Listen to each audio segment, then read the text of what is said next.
Tommy Devito is him. After dominating 31-19 over the Washington Commanders, the Giants look like an entirely new team. Tommy Devito was on fire, throwing 26 passes, completing 18 of them for 246 yards, 3 touchdowns, and no interceptions. He ended the game with a quarterback rating of 137.7. This is the same quarterback we saw throw 7 times for -1 yards in his first game. Now, 3 games later, he looks like an elite quarterback. I have no idea how this is even possible. Tommy Devito was taken off the practice squad to back up Tyrod Taylor just 1 month ago, and as fate happened, once again, Tyrod Taylor went down with another season-ending injury. Also, I know this is all over the media, but Devito still lives in his parents' house. This is a quarterback who starts for the New York Giants, and he still lives with his parents. But to be honest, I don't blame him.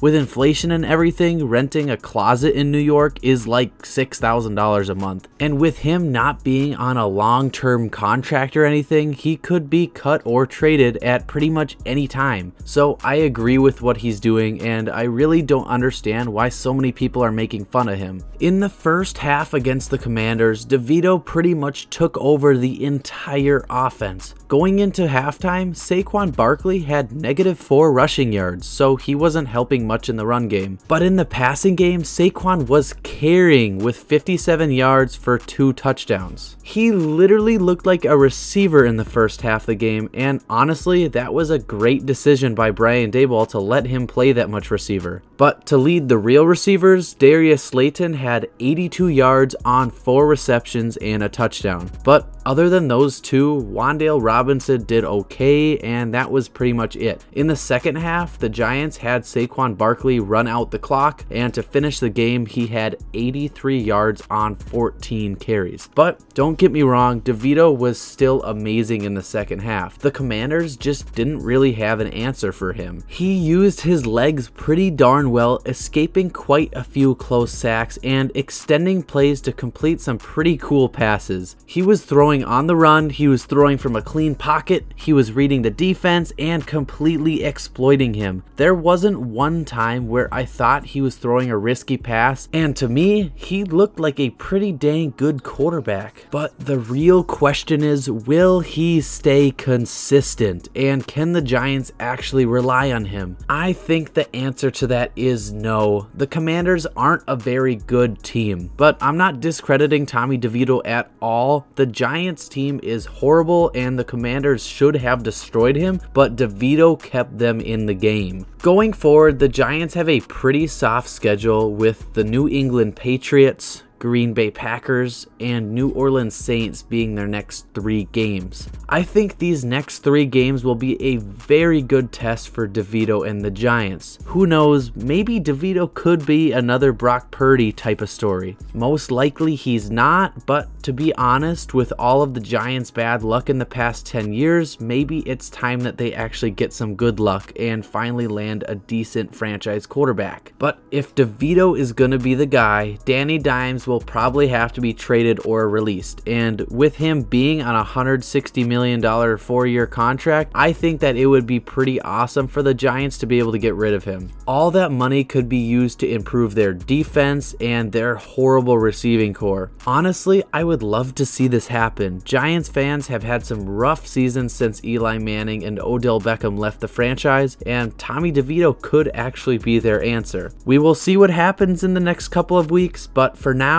Tommy DeVito is him.